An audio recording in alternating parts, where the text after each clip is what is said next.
మరి ఒక దినమందు నప్తాలిని గురించి మనము ధ్యానించుకుందాం. మరి నప్తాలి అనంటే బైబిల్లో అంతగా తెలియబడిన వ్యక్తుల్లో ఈయన ఒకరై ఉంటున్నారు. మరి ముఖ్యంగా ఈ యొక్క నప్తాలిని గురించి చెప్పాలి అనంటే ఈయన యాకోబు యొక్క 6వ కుమారుడుగా మనం చూడొచ్చు. మరి ఈయనకు 2 భార్యలు కదా యాకోబుకు, లేయా, రాహేలు.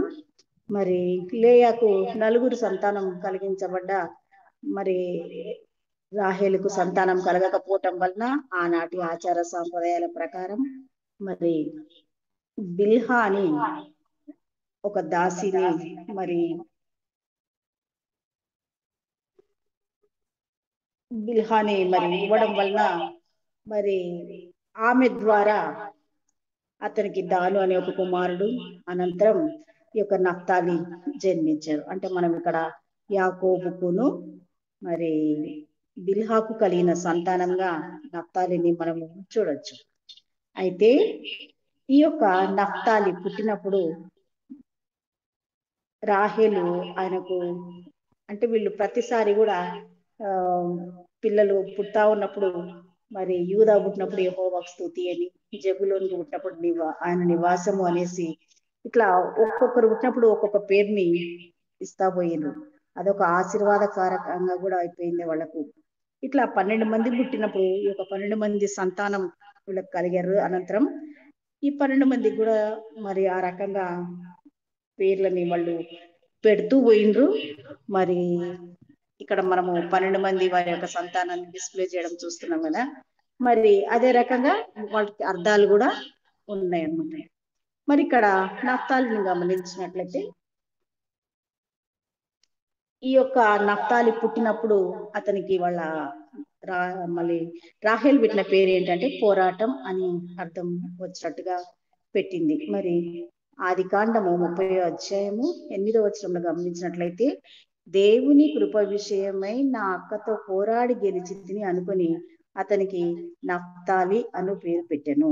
నప్తాలి అనే మాటకి ఏంటంటే దేవునితో పోరాడుట అని అర్థం. సరే, నప్తాలిని గురించి బైబిల్లో మనకు చాలా తక్కువ విషయాలు తెలుస్తున్నాయి.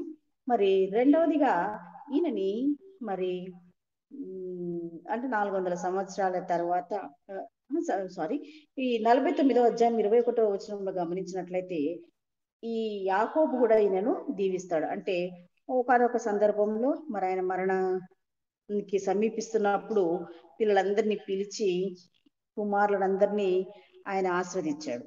ఆ ఆశీర్వదించినప్పుడు ఈయన గురించి ఏమని ఆశీర్వదించాడంటే నప్తాలి విడవబడిన లేడి అని మరి ఇంపైన మాటలు పలుకును అని ఆశీర్వదించాడు. మరి ఇది ఒక రెండవ ఆశీర్వాదం నప్తాలిని చూడొచ్చు. మూడవదిగా మోషే కూడా 400 సంవత్సరాల తర్వాత ఈ యొక్క నప్తాలి గోత్రికులను దీవించాడు. మరి ఏమని దీవించాడంటే కటాక్షము చేత దేవుని కటాక్షము చేత తృప్తి పొందిన నప్తాలి, యెహోవా దీవెన చేత నింపబడిన నప్తాలి అంటూ పశ్చిమ దక్షిణ దిక్కులను స్వాధీనపరచుకుంటావు అంటూ దీవిస్తాడు. ఈ యొక్క 3 దీవెనల గురించి మనము ఈరోజు ధ్యానించుకుందాం. మరి ముఖ్యంగా నప్తాలి విషయంలో తల్లి పెట్టినటువంటి పేరు అంటే రాహేలు పెట్టిన పేరు ఏంటంటే పోరాటం అని పెట్టింది కదా. కానీ ఈ యొక్క కుటుంబము మళ్ళీ 11 మందితో తిరిగి వస్తుంటారు ఇక్కడికి వాళ్ళ యొక్క కణానికి. వస్తున్నప్పుడు మరి అక్కడ మరి యాకోబు వాళ్ళ అన్నయ్య ఏశావుకు భయపడి తన యొక్క కుటుంబాన్ని మందల్ని అన్ని ముందుగా పంపించి ఒక్కడే ఉంటాడు. అక్కడ ఆయన దేవుని దూతతో ఒక మానవ ఆకారంతో ఆయన పోరాటం చేయాల్సి వస్తుంది. మరి ఆ సందర్భంలో అంటే ఆదికాండం 32వ అధ్యాయం 28వ వచనంలో మనము చూడొచ్చు. మరి ఆయన పేరు అడుగుతాడు, నీ పేరేంటి, నువ్వు నన్ను తెల్లారింది నేను వెళ్ళిపోవాలని ఆయన అంటున్నప్పుడు నీవు నన్ను దీవించిపో అని చెప్తాడు. మరి ఆ సమయంలో ఆయన పేరు చెప్పడు కానీ నువ్వు దేవునితోనూ మనుషులతోనూ పోరాడి గెలిచితివి కనుక ఇక మీదట నీ పేరు ఇశ్రాయేలే గాని యాకోబు అనబడదని చెప్పి మరి నువ్వు దేవునితో పోరాడు వాడవు అని అంటాడు. ఇక్కడ రాహేలు పెట్టిన తర్వాత ఇలాంటి దీవెన వచనమే ఇతనికి యాకోబుకు దొరకడం మనము చూస్తాం. సరే, ఇది పక్కన పెడితే మరి ఇక తల్లి దీవించినటువంటి దీవెన ఈయన జీవితంలో నిజంగా పోరాటం కలిగినటువంటి గోత్రికులుగా వీళ్ళు ఉంటున్నారా అనే విషయాన్ని మనం గమనించినట్లయితే, మరి ఈ యొక్క నఫ్తాలి గోత్రికులు వారి యొక్క స్వభావాన్ని నేను కొంత ధ్యానించి ఉంటున్నాను. మరి చూసినప్పుడు వాళ్ళంట చాలా మంచి ప్రేమ కలిగినటువంటి వారంట. ఈ యొక్క నఫ్తాలి గోత్రికుల స్వభావము మంచి దయ కలిగిన స్వభావం అంట, ప్రేమ కలిగినటువంటి స్వభావం అంట, చాలా చురుకుగా ఉంటారంట, స్వేచ్ఛగా ఉంటారంట, ఇంపైన మాటలు పలకగలిగేవారంట, మర్యాదపూర్వకంగా ఉంటారంట, ఆహ్లాదకరమైనటువంటి భాషతో మాట్లాడతారంట, కనికరం గలవారిగా ఉంటారంట. మరి వీరు ధైర్యము మరియు మాట్లాడుతున్నప్పుడు మంచి కమ్యూనికేషన్ స్కిల్స్ గలవారిగా వీరు ఉండి ఉంటున్నారు. సరే, ఇక్కడ ఈ పోరాటాల విషయానికి వచ్చినప్పుడు మరి వీళ్ళు ఏమైనా ఈ యొక్క గోత్రంలో వీరేమైనా పోరాటాలు చేశారా అని మనం ఒకసారిగా ఆ దిశగా గమనించినట్లయితే, మరి నఫ్తాలి తాను జీవించినప్పుడు కాదు కానీ ఆయన గోత్రంలో మరి న్యాయాధిపతుల గ్రంథము 5వ అధ్యాయము 6వ వచనంలో మనకు బారాకు కనిపిస్తాడు. ఈ యొక్క బారాకు కూడా మరి నఫ్తాలి గోత్రికుడై ఉంటున్నాడు. మరి దెబోరాతో కలిసి సిసెరాతో యుద్ధం చేయడానికి వెళ్ళినప్పుడు మరి ఆయన అక్కడ ఉన్నటువంటి నఫ్తాలి గోత్రికులను వాటిని గ్యాదర్ చేసినప్పుడు ఈ నఫ్తాలి గోత్రికులు ముందుండి యుద్ధంలో పాల్గొని మరి చక్కగా యుద్ధం చేసి ఆ యుద్ధాన్ని దేవుడే గెలిపించాడు. కానీ ఆ యుద్ధంలో పాల్గొన్న వారుగా మంచి పోరాట పటిమను చూపించిన వారుగా మనకు కనబడతారు. అయితే అనంతరం మనకు దెబోరా ఈ యొక్క యుద్ధంలో గెలుపును బట్టి ఆమె ఒక చక్కటి పాటని కూడా రాసింది. మరి ఆ పాటను గురించి రాస్తున్నప్పుడు నఫ్తాలీల గురించి రాస్తూ న్యాయాధిపతుల గ్రంథం 5వ అధ్యాయం 18వ వచనంలో నఫ్తాలీలు మెట్టల మీద ప్రాణమును తృణీకరించిది అంటూ రాయబడ్డం అక్కడ మనం చూస్తాం. అంటే వాళ్ళ ప్రాణాలు పోయినా సరే కానీ ఆ యొక్క నఫ్తాలి గోత్రాన్ని రక్షించుకున్నటకు ఆ గోత్రాల వారు అక్కడ మరి దేవుని పక్షంగా వారు యుద్ధం చేసిన వారుగా మనకు కనబడతారు. అనంతరం గిద్యోనుకు కూడా యుద్ధంలో 2వ సమూయేలు 2వ అధ్యాయము 18వ వచనంలో వీరు మరి మిద్యానీయులను తరిమి కొట్టుటలో మరి ఈ యొక్క నఫ్తాలి గోత్రికులు ప్రముఖంగా ఉన్నట్టు మనకు కనబడతారు. అంత మాత్రమే కాదు, మరి సౌలు నుంచి పారిపోయినప్పుడు మరి దావీదు మహారాజుకు కూడా మరి వీరు యుద్ధంలో సహకరించిన వారుగా కనబడతారనమాట.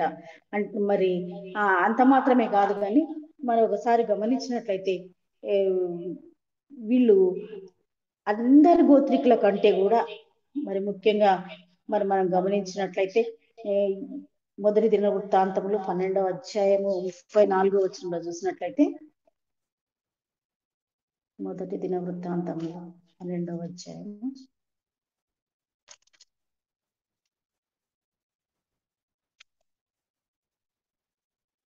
34వ వచనంలో మరి అక్కడ మనకు కనబడుతుంది మరి ఏ రీతిగా మరి ఆ రాజుకు సహకరించి మరి అక్కడ యుద్ధంలో పోరాట పట్టి మనకు కనపరిచారు. మరి ఎంతమంది అక్కడ పాల్గొన్నారు అనే విషయం కూడా మనకు చూడవచ్చు. మరి ఇక్కడ అంతా కూడా మనము ఈ 12వ అధ్యాయం అంతా కూడా మనము 24వ వచనం నుంచి చూస్తే ఏ గోత్రికులు ఎంతమంది అక్కడ యుద్ధానికి పాల్గొని మరి దావీదు మహారాజుకు సహకరించారు అనే విషయం చూస్తాము. 34వ వచనంలో నఫ్తాలీలలో 1000 మంది అధిపతులు వారితో కూడా డాలును ఈటెను పట్టుకొని ఆ యుద్ధంలో పాల్గొన్న వారి అధిక సంఖ్యలో, అంటే అధిపతులే నఫ్తాలి గోత్రంలో మరి 1000 మంది ఉన్నారంట. 34,000 మంది సైన్య బలాన్ని అంటే ఈటెను డాలును మరి పట్టుకొని మరి ఆ యుద్ధంలో పాల్గొని మరి దావీదు మహారాజుకు సహకరించిన వారిగా వీరు ఉంటున్నారు. ఈ రీతిగా వాళ్ళు అనేకమైనటువంటి పోరాటాల్లోనేమి మరి ఈ యొక్క నఫ్తాలీలు పాల్గొన్న వారిగా మనకు కనబడతారు. మరి ఈ విధంగా తల్లి ఇచ్చినటువంటి పేరును వాళ్ళు సార్థకం చేసుకున్నారు. అనంతరం యాకోబు వీరిని దీవించాడని చెప్తున్నాం కదా. మరి ఈయన దీవించినప్పుడు ఈ నఫ్తాలి గురించి ఏమంటాడంటే, నఫ్తాలి విడవబడిన లేడి అని చెప్పాడు. అతడు ఇంపైన మాటలు పలుకును అంటూ దీవించాడు. మరి ఇక్కడ ఈ నఫ్తాలి విడవబడిన లేడి అనంటే ఈయన జింక కాళ్ళు మరి మనము పర్వతాల్ని మెట్టల్ని మరి ఈజీగా ఎక్కగలదు కదా, ఆ రీతిగా మరి అతడు చక్కగా ఎక్కి యాక్టివ్గా ఉండేటువంటి వ్యక్తిగా మనకు కనబడుతున్నాడు. తండ్రి ఇంత మంచిగా ఇంపైన మాటలు పలుకును అని అంటాడు. ఇంపైన మాటలు నిజంగా మరి ఈ యొక్క నఫ్తాలి నోట్లు అంట మరి తంత్రాలు, హాని చేసే మాటలు, కత్తిపోటు వంటి మాటలు, మోసకరమైన మాటలు, ద్వందార్థాలు వచ్చే మాటలు లేవు. ఇంపైన మాటలు, స్వీట్ వర్డ్స్ మాత్రమే ఆయన మాట్లాడతాడు కదా. మరి ఈయన ఎందుకు ఈ రకంగా దీవించాడు అని నేను చూసి గమనించినట్లయితే, ఆ ఈయన దీవించడానికి కూడా ఒక కారణం ఏంటంటే, యోసేపుని అన్నదమ్ములందరూ కలిసి గోతిలో వేసి చంపేయాలనుకుంటారు. అనంతరం దయదలిచి ఆ తర్వాత వాళ్ళు అమ్మి వేయడం, తర్వాత ఆయన ఐగుప్తుకు ప్రధాని కావడం, ఇవన్నీ మనకు తెలిసినటువంటి విషయాలు. మరి అయితే ఈ ప్రధాని అయిపోయాడు. ఒకనొక రోజు వీళ్ళందరూ కలిసి ఆయన దగ్గరికి పోయి సాగిలపడి ధాన్యం కోసం వెళ్ళారు. మరి అక్కడ వాళ్ళ డిస్కషన్లు ఏమని అంటాడంటే, మీ తండ్రిని కూడా ఇక్కడికి తీసుకొని రండి అని చెప్తాడు.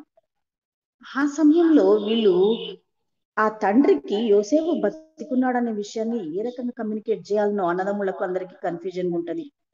యోసేపు చెప్పిన మాట ఎట్లా చెప్పాలి, తండ్రికి యోసేపు బతికున్నాడు అనే విషయం ఏ రకంగా చెప్పాలి అని డిస్కషన్ చేస్తున్నప్పుడు నఫ్తాలి చాలా ముందుకు వచ్చేసి తండ్రికి పోయి ఈ యొక్క సమాచారాన్ని అందిస్తాడు. ఎంత మంచి కమ్యూనికేషన్ అంటే, ఆయన యోసేపు బతికున్నాడు అనే విషయం చెప్పేటప్పుడు అటు అన్నదమ్ములకు ఎలాంటి ప్రమాదం వాటిల్లకుండా, మరి ఇటు నుంచి చూసినట్లయితే మరి తండ్రికి ఆ మాటలు సంతోషాన్ని కలిగించే విధంగా మరి ఆ యొక్క మాటల్ని ఆయన అక్కడ చెప్తున్నాడంట. నిజం ఆ మాటలు విన్నప్పుడు మరి యాకోబు ఎంతగానో సంతోషించాడంట.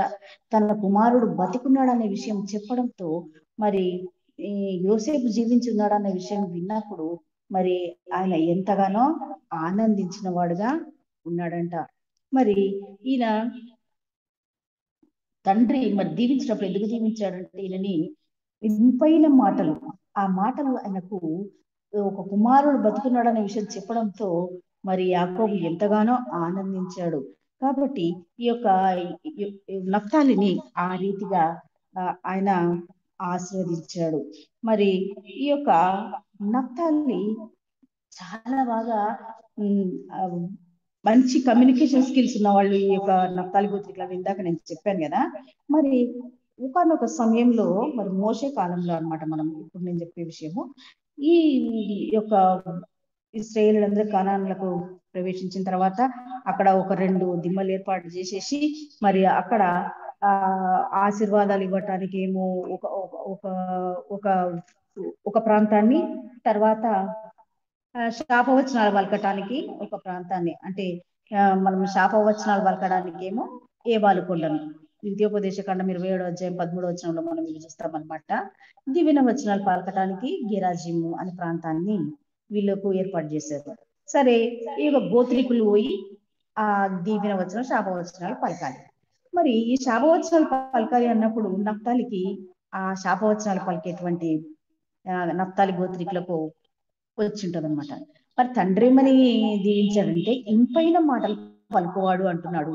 ఇక్కడ మోషే ఇక అంటే నాకు 400 సంవత్సరాల తర్వాత ఇది జరిగింటది.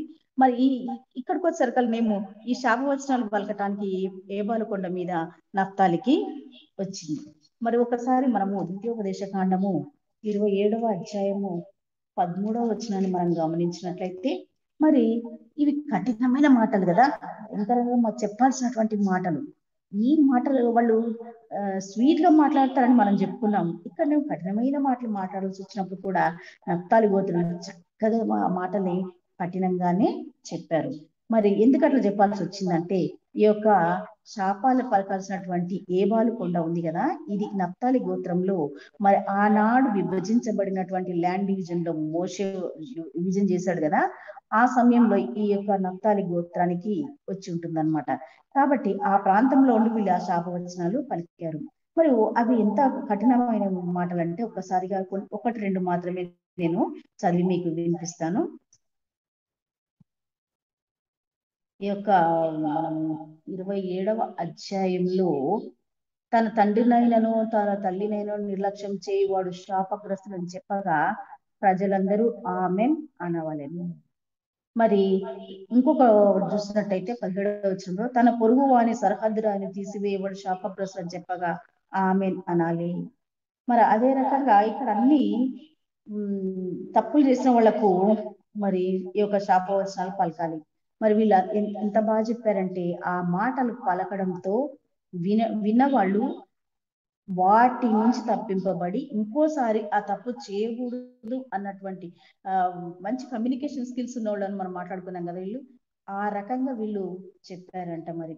మరి ఈ యొక్క నప్తాలిని గురించి చూసినప్పుడు తల్లి ఇచ్చినటువంటి దీవెన ఆ యొక్క గోత్రంలో నెరవేర్చబడ్డది. అదే రకంగా తండ్రి ఇచ్చినటువంటి దీవెన మరి అంటే ఇంపైన మాటలు పలుకువాడు ఇట్లా విలువబడిన లేడీ అని చెప్పుకున్నాం కదా. విలువబడిన లేడీ అన్నాడనంటే ఈయన కట్టబడినటువంటి వాడు కాదు, స్వతంత్రుడు అనమాట. ఒకవేళ అంతకుముందు ఏదైనా తప్పు చేసి ఉన్నాడేమో మనకు తెలియదు, కానీ ఇప్పుడు తండ్రి అయితే ఈయనని విలువబడిన లేడీ అంటూ దీవిస్తున్నాడు. మరి అనేకమైనటువంటి పాప బంధకాల్లో కట్లలో కట్టబడి ఉన్నవారు ఉంటారు కదా. మరి మన యేసయ్య ఈ లోకానికి రావడం కారణం ఏంటంటే అలాంటి వారికి విడుదలను దయచేయటకే. మరి నప్తాలిని గమనించినట్లయితే తండ్రి దీవించే దీవెనలో ఇతను విడవబడిన లేడీ అంటూ దీవించడము మనము చూస్తాము. మరి అదే రకంగా ఇంపైన మాటలు పలుకువాడు అంటూ కూడా మనము చూస్తాము. మరి నిజంగా మన మాటలే కొన్నిసార్లు మనల్ని కొన్నిసార్లు ప్రమాదంలో కూడా పడేస్తూ ఉంటాయి కదా. ఒక్కసారి మనము మొరటివాడైనటువంటి నాబాలును మాట్లాడిన మాటల ద్వారా ఆయన ప్రాణం మీదకే తెచ్చుకుంటాడు. ఆ తర్వాత ఆయన భార్య మాట్లాడిన మాటల ద్వారా మరి అక్కడ సమాధానం కూడా కలిగి ఉంటుంది. మరి యేసయ్య కాలంలో వ్యభిచారంలో పట్టుబడిన స్త్రీని తీసుకొని వచ్చినప్పుడు అందరు కలిసి ఆయన మీద రాళ్ళు వేయాలనుకుంటారు, కానీ యేసయ్య ఏమంటాడంటే ముందుగా ఎవరైతే ఏ తప్పు చేయలేదో వాళ్ళని రాయేయమంటాడు. మరి ఆ మాటలతో వాళ్ళందరూ అక్కడి నుంచి వెళ్ళిపోతారు. అప్పుడు ఆయన ఏమంటాడంటే అమ్మా ఇంకనూ నువ్వు పాపం చేయకు అని చెప్తాడు. మరి ఇంకొక ఎగ్జాంపుల్ గా చూసుకున్నట్లయితే యూదా ఆ యేసయ్య వెంబడే తిరుగుతా ఉన్నాడు. ఆయనని పట్టిస్తాడని యేసయ్యకి తెలుసు, తాను మరణానికి దగ్గరవుతున్నాడని యేసయ్యకి తెలుసు. అయినా కానీ యేసయ్య ఎప్పుడు కూడా యూదాను దూషించడు, తూలనాడాడు. నర్మ గర్భంగా కొన్ని విషయాలను యూదాతో మాట్లాడతాడు. వాడు పుట్టి ఉండకపోయినా మేలు అంటాడు. మరి ప్రభాత బలలో పాల్గొంటున్నప్పుడు నాతో చేయి ముంచిన వాడే అంటూ నర్మగర్భంగా చెప్తాడు. కానీ యేసయ్య ఎప్పుడు కూడా కఠినంగా మాట్లాడి మరి వారిని చేసినట్టుగా మనకు కనబడాడు. మరి విశ్వాసమైనటువంటి మన నోట్లో కూడా అలాంటి మాటలు ఉండాలి. మరి విశ్వాసులకు బూతు మాటలు మాట్లాడకూడదు అని బైబిల్ చెప్తుంది కదా. సరసోక్తులైనను బూతులైనను పోకిరి మాటలు పలుకుటకు మన నోటికి అనుమతి లేదు. మనం ఎప్పుడైనా కానీ కృతజ్ఞతా వచనమే పలకాలి. కొంతమంది కోపంలో ఉన్నప్పుడు వాళ్ళ సహజ స్వరూపాలన్నీ మాటల రూపకంలో నుంచి బయటికి వస్తూ ఉంటాయి కదా. మరి మన మాటలు మాట్లాడుతున్నామంటే మన మాటలన్నీ కూడా దేవుని యొక్క కవిలలో రికార్డ్ చేయబడుతున్నాయి అనే విషయాలు కూడా మనము గుర్తించుకోవాలి. అనంతరం మనము ఇంకొక దీవెనను గమనించినట్లయితే మరి మోషే దీవెన, మరి ఈ యొక్క ద్వితీయోపదేశ కాండము 33వ అధ్యాయము 23వ వచనంలో మనకి ఇది కనబడుతుంది కదా. మరి ఇక్కడ ఈ యొక్క దీవిస్తున్నప్పుడు నప్తాలిని ఏమంటాడంటే ఒక మాట ఒకసారి మనం చూద్దాము. ద్వితీయోపదేశ కాండము 33వ అధ్యాయము 23వ వచనం. నప్తాలిని గురించి ఇట్లనను, కటాక్షం చేత తృప్తి పొందిన నప్తాలి, యెహోవా దీవెన చేత నింపబడిన నప్తాలి అంటున్నాడు. పశ్చిమ దక్షిణ దిక్కులను నువ్వు స్వాధీనపరచుకోను అంటున్నాడు ఇక్కడ. మరి ఇక్కడ పశ్చిమ దక్షిణ దిక్కులు అంటే ఎవరు కూడా ఎంచుకోరు, అసలు అవి అంత మంచి స్థలాలు అయితే కావు. కానీ ఇక్కడ మనము షిమ్యోను, యూదా ఇవన్నీ గోత్రాల వాళ్ళ యొక్క స్థలాలు కేటాయింపు మనం ఇక్కడ చూస్తున్నాం కదా. మనష్షే వాళ్ళది పైన నఫ్తాలి గోత్రము ఇవ్వబడటం కూడా మనము చూడొచ్చు. మరి ఈ యొక్క నఫ్తాలి గోత్రికులకు ఈ యొక్క స్థలము ఇచ్చినప్పుడు ఇది ఇక్కడ చాలా మంచిగా పంటలు పండుతూ మరి మంచిగా అక్కడ సస్యశ్యామలంగా ఉన్నదంట. కానీ ఎవరు కూడా ఈ స్థలాన్ని ఎంచుకోరు. తూర్పుకు వ్యతిరేకంగా ఉండేటువంటి ఈ యొక్క స్థలాన్ని మరి ఎంచుకోరు. కానీ ఈ రెంటికి వ్యతిరేకమైనటువంటి స్థలాలు ఇక్కడ ఇవ్వబడటం చూస్తాం. పశ్చిమ దక్షిణ దిక్కులు ఈయనకు ఇవ్వబడి ఉన్నాయి. అంటే ఈ యొక్క ల్యాండ్ డివిజన్ లో ఈ రకమైనటువంటి స్థలం అక్కడ దొరకడం మనము చూస్తాం కదా. మరి ఈ యొక్క స్థలాన్ని దేవుడు ఎందుకు ఇచ్చాడు అని మనం చూసినప్పుడు ఇంకొక మాట కూడా మనం ఇక్కడ ధ్యానించినప్పుడు ఒక మాట ధ్యానించవచ్చు. ఏంటంటే యేసయ్యతో ఈ స్థలాలకు ఉన్నటువంటి సంబంధం ఏంటి? ఈ యొక్క స్థలాలు గురించి మనం గమనించినట్లయితే అనంతరము వీళ్ళు కనాన్కి చేరుకుంటారు కదా. కనాన్కి చేరుకున్నప్పుడు ఈ నఫ్తాలి గోత్రికులు ఏం చేయాలంటే అక్కడ ఉన్న కనానీయుల్ని వెళ్ళగొట్టమని దేవుడు చెప్తాడు. కానీ వీళ్ళు వెళ్ళగొట్టకపోవటం వల్ల ఏమైపోతుందంటే వీళ్ళంతా కూడా ఆ తర్వాత ఆ కనానీయులు వివాహం చేసుకుని అన్యులుగా మారిపోయారు. ఇప్పుడు ఈ యొక్క గలిలయ, కపెర్నహూము అనేటివి మరి ఈ యొక్క నఫ్తాలి గోత్రికులకి ఇచ్చినటువంటి ల్యాండ్ లో ఉన్నాయి. మరి యేసయ్య తన పరిచర్యను ప్రారంభించినప్పుడు మొట్టమొదటిగా మనకు కపెర్నహూమును ఎంచుకున్నాడు. అనంతరం ఆయన ఎక్కువగా తన పరిచర్యను అంతా కూడా గలిలయలో చేసినట్టుగా మనము చూస్తాం. మరి నఫ్తాలి గోత్రికులకు యేసయ్యకు ఉన్నటువంటి ఆ సంబంధాన్ని మనం చూస్తూ ఇంకొక మాట మనం ఇక్కడ ధ్యానించవచ్చు. మరి ఈ 4వ అధ్యాయము మరి 16వ వచనంలో మనం చూస్తే మరి యోహాను అంతకుముందు చెరపట్టబడి ఉన్నాడు. మరి చదువుతాను నేను 12 నుంచి. యోహాను చెరబట్టబడనని యేసు విని గలిలయకు తిరిగి వెళ్ళి నజరేతు విడిచి జెబులూను, నఫ్తాలి అను దేశముల ప్రాంతములలో సముద్ర తీరమందలి కపెర్నహూమునకు వచ్చి కాపురం ఉండెను. ఇప్పుడు యేసయ్య ఎక్కడుంటున్నాడంటే నఫ్తాలి గోత్రికులకు కేటాయించినటువంటి స్థలమైనటువంటి కపెర్నహూమునకు వచ్చి తన యొక్క సేవ జీవితాన్ని అక్కడ ప్రారంభించి ఉంటున్నాడు. ఎందుకు ప్రారంభించి ఉంటున్నాడు అనే విషయాన్ని మనం కిందికి వచ్చి గమనిస్తే ఈ జెబులూని దేశమును, నఫ్తాలి దేశమును, యోర్దాను కావాలన్న సముద్ర తీరంన అన్యజనులు నివసించు గలిలయయు చీకటిలో కూర్చుండి ఉన్న ప్రజలను గొప్ప వెలుగు చూచింది. ఆ యొక్క గలిలయ ప్రాంతాన్ని ఇప్పుడు అంటే ఈ నఫ్తాలి గోత్రికులు ఉన్న ప్రాంతం ఏమని పిలువబడుతున్నదంటే అన్యజనులు ఉన్నటువంటి ప్రాంతం. చూడండి, ఇక్కడ కొత్త నిబంధనలకు వచ్చేసరికల్లా ఈ నఫ్తాలి గోత్రికులంతా కూడా అన్యజనులుగా జీవిస్తున్నారు. కాబట్టి దేవుడు తన ప్రజల్ని ఎప్పుడు కూడా విడిచిపెట్టువాడు కాదు. చాలా మంది ఏమనుకుంటారంటే ఈ 10 గోత్రాలన్నీ కూడా నశించిపోయినాయి, ఇంకా వీళ్ళు 2 గోత్రికులే మనకు కనబడతా ఉన్నారు, యూదా గోత్రికులు లేవి అని మనం అనుకుంటాం. కానీ ఏ గోత్రం కూడా నశించిపోలేదండి. అందరూ చివరి వరకు మన ప్రకటన గ్రంథంలో కూడా వీళ్ళు నఫ్తాలి గోత్రికులు అన్ని గోత్రాల వాళ్ళు మనకు చూడొచ్చు. మనము ఈ యొక్క గలిలయ ప్రాంతం అంట అప్పుడు ఎట్లున్నదంటే చీకటిలో కూర్చుండి ఉన్న ప్రజల గొప్ప వెలుగు చూచిరి, మరణ ప్రదేశంలోను మరణఛాయల్లోను కూర్చుంటున్న వారికి వెలుగు ఉదయించెను. ఎందుకు వెలుగు ఉదయించిందంటే యేసయ్య తాను కపెర్నహూములో మరి తన సేవా జీవితాన్ని ప్రారంభించి మరి అక్కడ ఉన్నటువంటి ఎన్నో గలిలయ ప్రాంతంలో ఎన్నో అద్భుతాలను, ఆశ్చర్య కార్యములను ఆయన జరిగించి ఉంటున్నాడు. మరి ఈ రీతిగా మనం గమనించినట్లయితే ఈ నఫ్తాలి గోత్రాన్ని గురించి చాలా తక్కువ మాటలు, అంటే దరిదాపు మనము 10-12 సార్లు మాత్రం బైబిల్లో రాయబడి ఉంటాం. అంటే వీళ్ళు మామూలు ఒక్కసారి రాసినా అది గొప్ప విషయమే. ఈ యొక్క నఫ్తాలి గోత్రము వాళ్ళు మరి సంఖ్యాకాండం 1వ అధ్యాయం 15వ వచనంలో మరి వీళ్ళు ఐగుప్తు నుంచి కనానికి వచ్చేటప్పుడేమో ఆఖరణ వస్తారు, లాస్ట్కి ఎంటర్ అయిన వాళ్ళు ఉంటారు అనమాట. తర్వాత మోషే కూడా తను ఆలయ ప్రతిష్ట అక్కడ మందిరం నిర్మాణం చేద్దాం అనుకుంటున్నప్పుడు అందరు కూడా స్వచ్ఛందంగా కానుకలు తెచ్చి ఇచ్చినప్పుడు ఈ యొక్క 7వ అధ్యాయం సంఖ్యాకాండం 7వ అధ్యాయం 78వ వచనంలో మనకు కనబడుతుంది.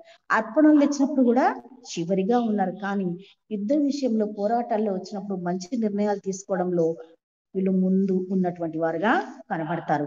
అంత మాత్రమే కాదు, మరి ఈ యొక్క యాజకుని యొక్క వస్త్రాలు ధరించుకున్నప్పుడు, మరి ఈ యొక్క యాజకుని వస్త్రాల్లో ఏఫోదు ధరించుకుంటారు కదా, మరి ఇక్కడ ఛాతీపై ఉన్నటువంటి భాగంలో 12 రాళ్ళు ఉంటాయి అన్నమాట.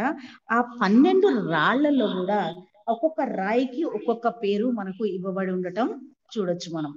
ఈ యొక్క 12 రాళ్లలో ఈ నఫ్తాలి గోత్రానికి ఇవ్వబడినటువంటి రాయి ఏది అని అంటే, మరి అది సూర్యకాంతపు రత్నము అన్నమాట. దాన్ని జాస్పర్ అని ఇంగ్లీష్ లో అంటారు. మరి ఈ యొక్క సూర్యకాంతపు రాయి మరి దేవుని మహిమను సూచిస్తున్నది. మరి యోహాను పరలోకం నుండి దిగి వచ్చిన నూతన యెరూషలేము పట్టణం యొక్క వెలుగు దగదగ మెరియు సూర్యకాంతం వంటి అమూల్య రత్నంను పోలినట్టుగా మనకు ప్రకటన గ్రంథం 21వ అధ్యాయం 11వ వచనంలో మనం చూస్తాము. ఆ యొక్క యెరూషలేము పట్టణంలో యొక్క మరి గుమ్మాలు 12 గుమ్మాలు ఉంటాయి కదా, 12 గుమ్మాలు కూడా మరి యొక్క గోత్రికుల పేరు మీదుగా ఉంటాయి అన్నమాట.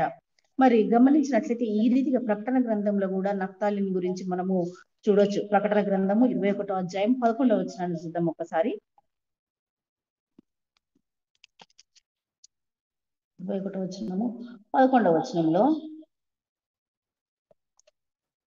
సార్ 12వ వచనం